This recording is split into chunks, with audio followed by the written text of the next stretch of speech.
Hi, Molly. Hi, Governor Haley. So I'm going to be graduating from college soon, and I'm worried about the economy. What do you plan to change to make our economy strong? Congratulations. Thank you. But you know, what Molly is saying is the same thing my son is saying, is the same thing that every young individual coming out of college is saying. And think about it through their eyes. Bless you.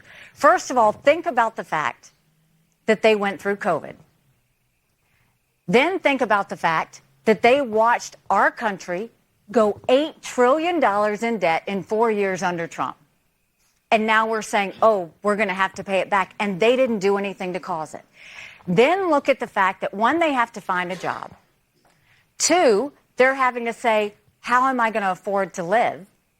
What used to be the American dream of buying a home, the average home buyer in America is now 49 years old. So that's so out of reach for them. And so they're worried they're not going to be able to afford a place to stay, rent. They're worried they're not going to find a job. They're worried about the debt that the country is in and inflation that's gone up, that everything's more expensive. From their standpoint, they're looking at a country and they're wondering how they're going to get through.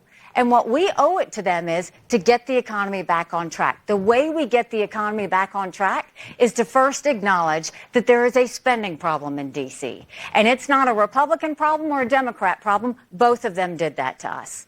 I mean, you look at that $2.2 trillion COVID stimulus bill that they passed with no accountability.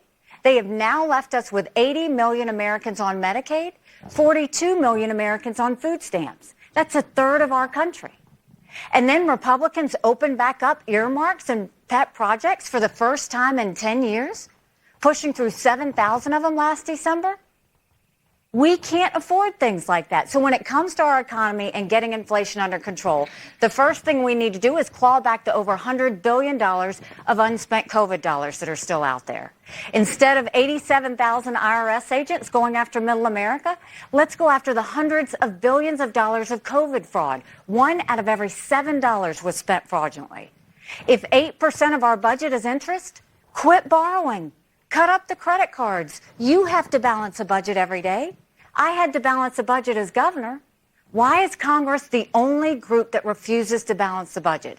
So we'll stop the spending, we'll stop the borrowing, we'll eliminate the earmarks, and I will veto any spending bill that doesn't take us back to pre-COVID levels. That will save us trillions. Then we're going to go and take as many federal programs as we can and send them down to the states. That will reduce the size of the federal government, but it will empower people on the ground. Think healthcare, think welfare, think education if we started doing that. Right now, 70% of federal employees are still working from home 3 years after COVID. 75% of most of our agencies are sitting empty. We're paying for that.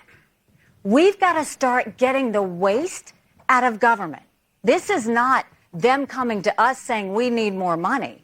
This is us going to them saying, you did this, now we're going to have to go and make the hard decisions to get us out of it.